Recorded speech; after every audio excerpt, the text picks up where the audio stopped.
back here again with the Vibe and Ride podcast. We have a guest today that has a very interesting story that she's going to be sharing with us today. How you doing? Hi. I'm so happy to be here. I'm happy to hear that. Yes. So how's your day been going so far? My day's been good. I actually feel cleansed and I feel relaxed today. Honestly. Okay. So first off, we always start by asking our guests, how do you feel about mental health? Wow. Mental health actually is a huge thing for me. 2 years ago, I had a traumatic experience happen to me to the point where I went through the system of the law, which is jail, and then eventually I went to prison. I'm only 24 years old, so I got to experience the effects of what trauma really is, and sometimes, women and men in general, how they have certain things that they go through in life. Sometimes it's just the environment that they're brought up in, what, happened with them. So just knowing that mental health is a huge thing. So did you grow up with any type of traumas in your life? For me, I can say probably attachment issues. My parents divorced when I was like 6 years old. Wow. So, but my biological dad is still in my life to this day. Shout out to my dad, I love him. And my stepdad, Kevin, they're both great men. They get along with each other. But just knowing, watching certain things that did happen when I was younger, it did probably affect me still to this day. How do you think that affects relationships? It can have a huge impact because if you don't learn, like my parents always told me that the things that they went through is not my fault, and that always stuck with me. So I understood. But if a person, like when it comes to men, you have to understand a man. You gotta understand that they have feelings too. And even though I'm still young, I'm learning that. I feel that with the relationships, you gotta have communication. But that's a huge key. Always learning to just really listen and be there for that person. So how do you feel like a man and a woman's relationship affects the mental health overall? Do you feel like it's a big percentage of it, or do you feel like men are more affected mentally or women are more affected mentally? I can't really say. I feel like with me that would be 50-50 because it just depends on the type of man or woman you are. Like I said, like how that person was raised. I'm not saying that happens all the time because I know some people who had both their parents in their life still never were divorced, and they ended up being crazy, a little bit abusive, manipulative.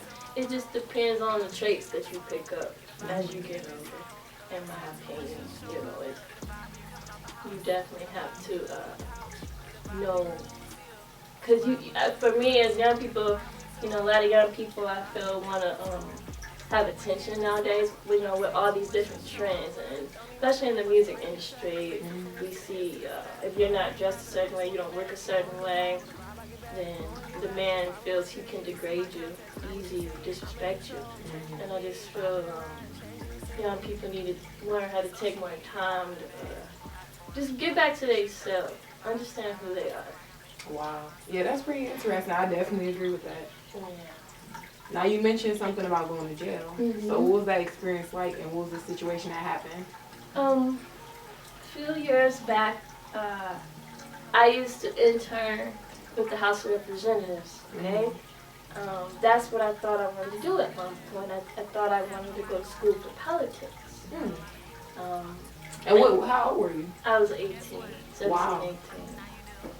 So I've met a lot of different, good people. I interned with the Telegram newspaper in River Rouge. I would do interviews with local government officials. Some people that you guys probably have seen in office before. With that, I ran into this young man who's currently a state representative. He's 26 years old from Inkster District. He was running to be councilman, and we actually met through a mutual friend, and ever since then we had hit it off. I started campaigning, helping him, things like that. So you were working in the newspaper previously, and then you guys met throughout his job, and then what you were already into and everything. Well, yes, yeah. And so basically, he just helped progress that for me. Which is, he helped me with a lot of different things, and I appreciate that. But after that, I would say about 2 years later, we kind of dated, and I was young. Like I thought, because he had so many titles, he was a councilman, he became a state rep later, but he was a police officer, he was in the army, and he was a deacon at his church. So, all of that at once, I'm like, hey, I'm just fresh out of high school, about to go into college. Like, I'm like, that's black excellence to me. You don't find a lot of young people that, is really focused and know what they want to do at that time. So, and he was like a leader, and he was doing course. it. Okay. Yeah. And that was attractive to me. So, since then, like, we hit it off, and we was good friends in the beginning. I was learning him, he was learning me, and as it should have been. But as time progressed and the more power and fame he got, he started to change. How much time did you say that took? Would you say that took? Probably 3 years. Wow. Yeah. So with that, and that time span, I was growing as a lady, and he was maturing. So, but I feel like he had a lot of pressure, and at the time, politics was still new to me. I was debating on whether did I want to do politics or what was it that I really wanted to do. So that's another thing, young people, make sure y'all know what y'all really want to do. Don't just jump into something just because. But for me and him, it was good times and there were bad times. So overall, once he expressed to me, once he became state rep, things were changing for him. He didn't want to date anymore, and I said, okay, let's just be friends. But it's the miscommunication, and just things went left. And this was after the period of the 3 years? Yeah. Like, I was very close with his family, his sisters, his dad, his mom. His whole town kind of knew who I was. They still do. He's actually in the news right now for his personal situation. But it was a learning experience for me. I learned that I was giving to him more than I was receiving. Was it something specific that had happened that brought you to that conclusion? Yeah. He basically didn't know how to communicate properly. I didn't know how to comprehend. Like, he didn't, because when we were behind closed doors, it's like he became a different person. Kind of abusive and manipulative and controlling. But when we were around in public, he was the man, everything was okay. I always have to do everything for you, but you can't support me. So a lot of my self-esteem started to get low. We just we didn't connect anymore. And he ended up lying on me about some things, saying something I did, some things that I didn't do, and he used his political power and authorities against me. And I ended up doing 2 years in prison for it. Wow. Yeah. So, on my end, I will admit that I should have let go. I should have been strong enough to walk away and just cut off communication. So let's backtrack a little bit. What was your mindset at the time before that happened with the situation that caused you to do the 2 years? My mindset was I wanted his time some more. I wanted more attention, how things used to be. Yeah. And then it just switched because of what he had going on at the time, and his life switched. Exactly. So would you say you lost a good friend, or would you say that you kind of lost yourself within it? Both. But really, I lost myself.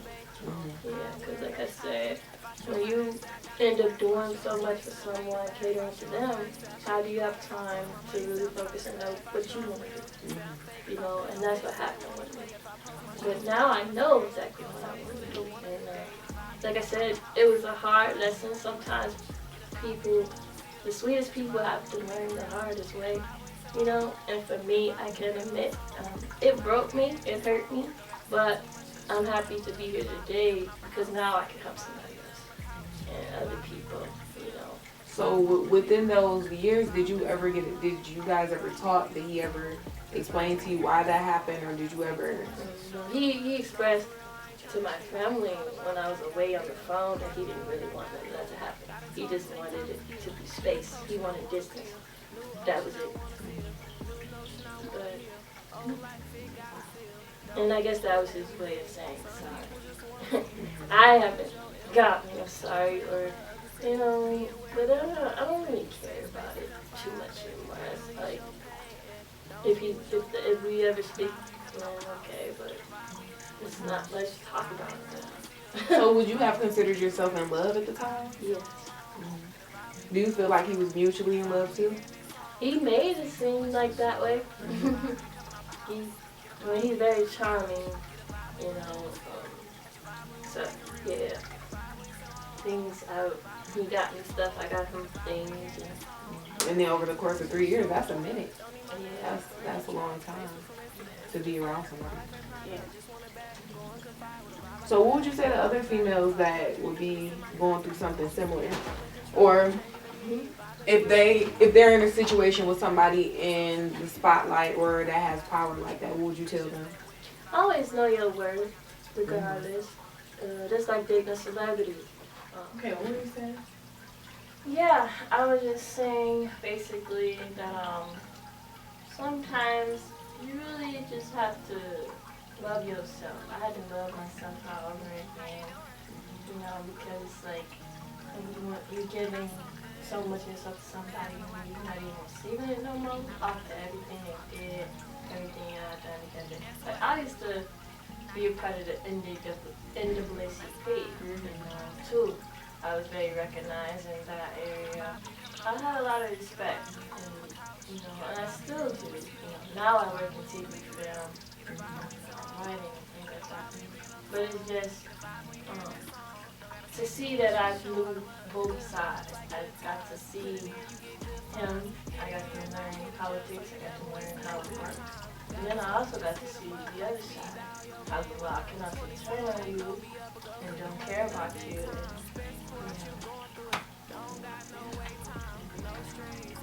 So moving forward, how was that process within those 2 years? Like, what was your thought process? My thought process, because originally I was supposed to have been a year, I knew I was going to go home eventually. I knew that wasn't my home. I knew, you know, I got to hear other people's stories. I got to understand why women do what they do.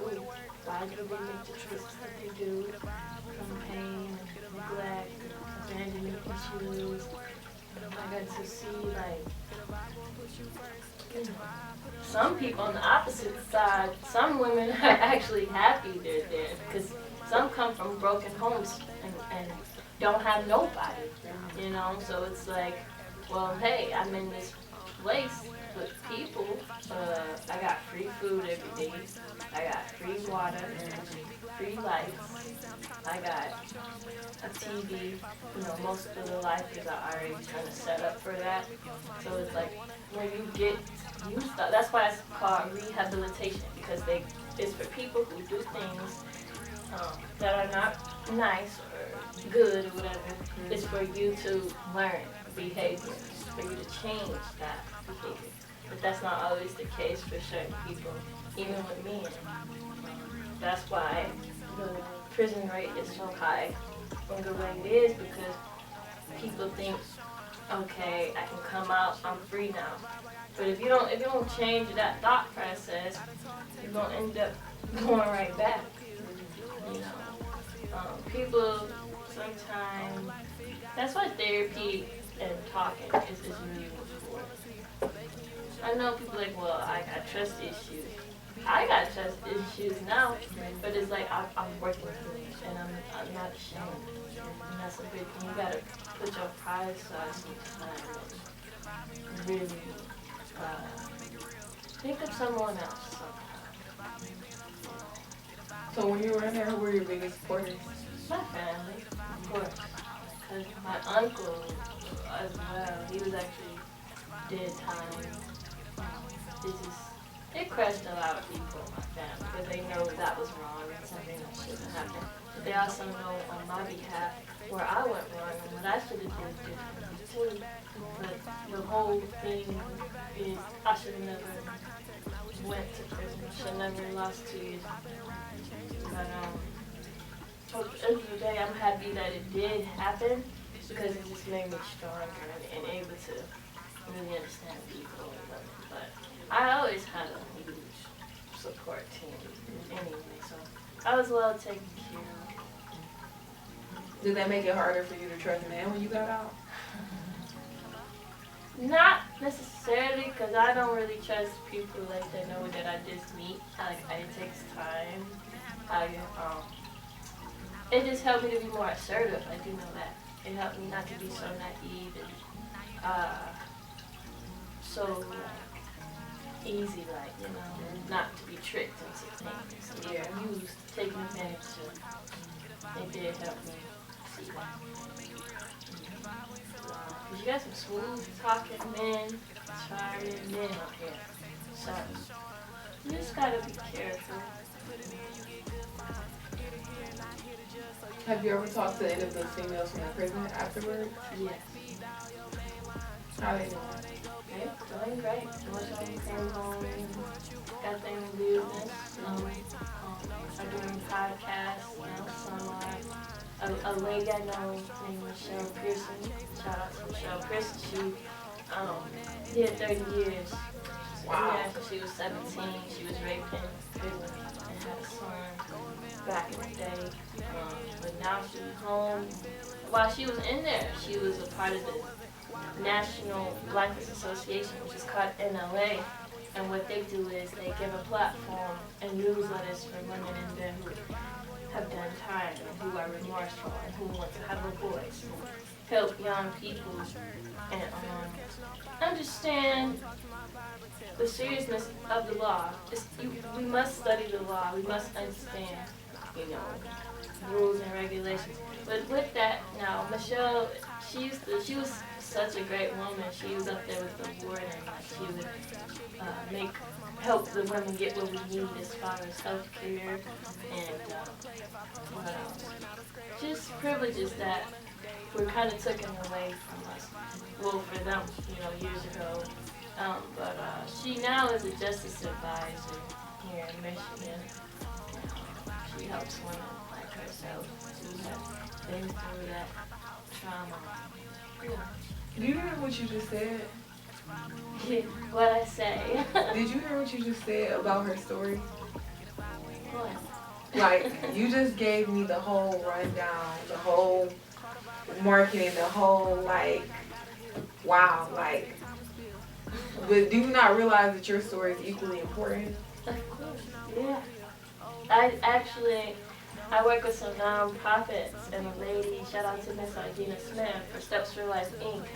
Now, because I connected Miss Michelle Pearson to Miss Idina, now they're working together. And now Miss Idina is doing a similar thing. That what she did to have this nonprofit to give incarcerated families houses, to help people that, like myself, who have done some time and just understand your cognitive thinking, getting back to yourself. They now co-partner together. So she just called me the other day and gave me a big thank you because as a young person, I've always been that way, a go-getter. I've always been able to go after my dreams a little bit. Especially after something like that. Yeah, so I didn't let that experience change me. Yeah, it bothered me. It broke me up, but I just stand firm on what I believe. That's another thing. Always your morals. And because I did have a family upbringing, spirituality is another reason for me. I believe in something powerful and bigger than me. So I just always knew everything was gonna be okay. This is just life. I had to get a whooping. You know how sometimes a kid do something bad or may not meant to do something, but you gotta suffer a consequence. And you know that's what happened to me. Life gave me a whooping, but it was a good whooping because I needed it. You know. What do you feel like was the biggest thing that you learned from it? Again, never chase somebody. You know, the biggest thing, know my worth. Always know when to give distance, communication, and that's for anything, whether it's a friendship, business relationship. Never think you know everything either. Just be you. Always be yourself. And if somebody can't respect that or not willing to, you know, understand that, then they're not your friend. You don't need them around you. Move on. I'm going to move on. Get off the path. Like, it's a saying, they say it's so many more fish in the sea. It is. Like, don't block your limitations on life. Because right now, like I said, I was NAACP. I was going to college, taking 5 college classes, also politicking or whatnot. I was interning in Lansing. You know, I was doing all these different things at once. So, but you also gotta learn when to slow down. Don't overwhelm yourself. You know, learn to give yourself breaks. But it is definitely something that is stuck with me for right now, but I'm just learning to overcome it and do better and help somebody else. Is this something that you feel like you think about often, or do you ever have days to where you just like, are you at the point where you don't think about it anymore as often? Yes. Because I keep myself consumed in what it is that I really like. You know, it's like a doctor. You know you want to do surgery on people or medical things like that's how your focus gonna be into. I know that I like scripts. I like writing. I like being in front of the camera. You know, I like directing and different things. So I just stay busy with that stuff. It's fun. I like knowledge, so I like to read and all that. So yeah, from talking to you, I commend you so much for keeping a positive mindset going through something like that. Like I keep saying, I've never met anybody that went through something like that, especially at your age and is able to get out and still keep on running and keep on going. Because a lot of people, they get sucked into the thought of like, this is it. And you never said, like you said, when you went in there, you knew you were going home. A lot of people get stuck in the mindset of being like institutionalized and they can't get out, you know, they mentally can't get out. And that's why this is so important, because I want to bring like to the fact that like the mental health is so important, so many people get stuck. And it's like, it's a blessing that you're able to keep on going. Do you think a big part of that was because of your support? Yes, as well. I have visits, you know, family. Thank you so much for sharing your story, because as a young person, hearing you go through something like that, it made me feel like I'm going through something like that, because we're so close in age, and it's like, I can't imagine having 2 years of my life taken away, because that's the point to where we're trying to be, we're figuring out what we're doing. We're looking at life like a playground, and it's like, it's so much stuff to do, and then for something to happen to you, and then that much of your time be taken away. 2020, 2021, I've been doing it.